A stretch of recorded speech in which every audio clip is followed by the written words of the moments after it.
evening, lads, and welcome back to another video. Today I am joined by Zach and Harvey from Talking Ball, so do make sure that you do subscribe to their amazing new up-and-coming channel. And in this video we're going to be talking about how Arsenal are going to be setting up in this Premier League campaign. Make sure that you do smash the like down below and also subscribe, otherwise your team is going to go down this season. So let's just get straight into the video. Okay, so starting off, how will Arsenal line up going into this season?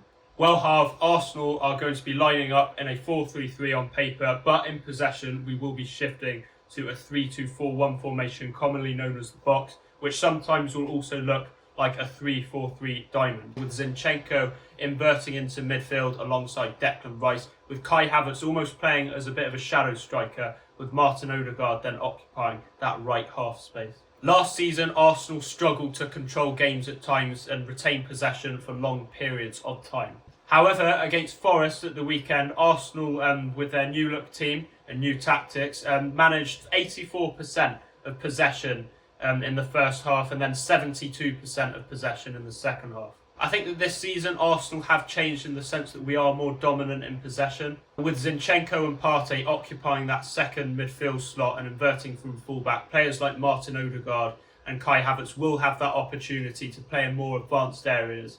And as usual, Martinelli and Saka will hug the line as they always do on that wing, with both of those players being very, very effective against Forest at the weekend, with Saka in particular finding a lot more space than usual. With David Raya recently signing, how will Arteta decide upon who to start as his number one? Well, I have a sneaky feeling that David Raya might eventually be Arsenal's number one goalkeeper. If we look at most other big teams, it's very rare that you have two goalkeepers at a similar level in the same team. Ben Foster and Peter Schmeichel were saying that you should never ever undermine your number one by trying to bring in someone to almost challenge them like you would with an outfield player.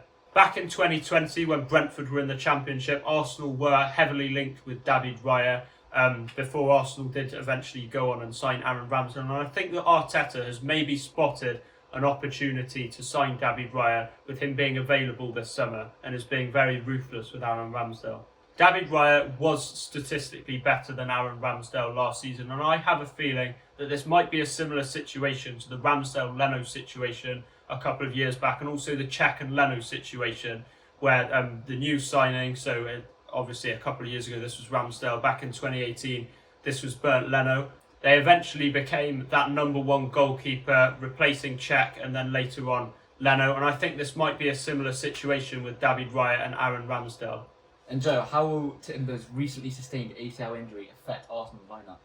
Well, there's no doubt that obviously with Yuri and Timber being injured, that back three that Arsenal are playing is going to be significantly weaker, with Gabriel Tomiyasu and Kivior being the other options for that left centre-back role.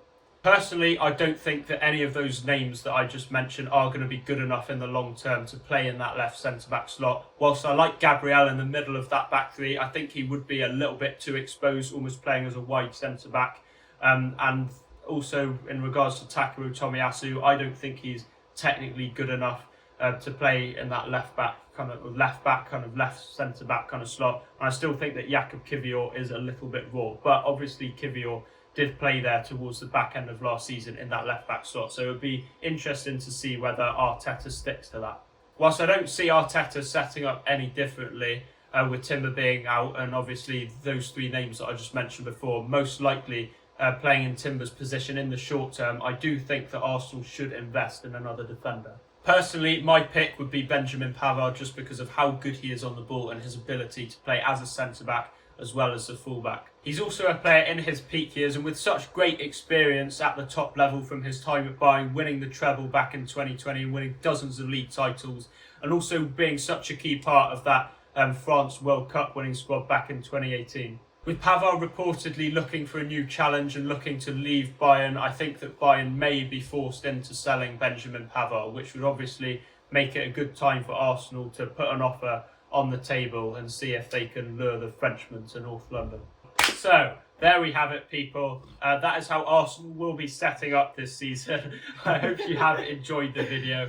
Obviously, make sure that you do comment your thoughts down below. Remember to like and subscribe. You know what happens if you don't. Like and subscribe to Talking Ball as well. thank you for your support as always, people. Obviously, make sure that you are staying tuned for more football content coming your way. Have a good one, lads.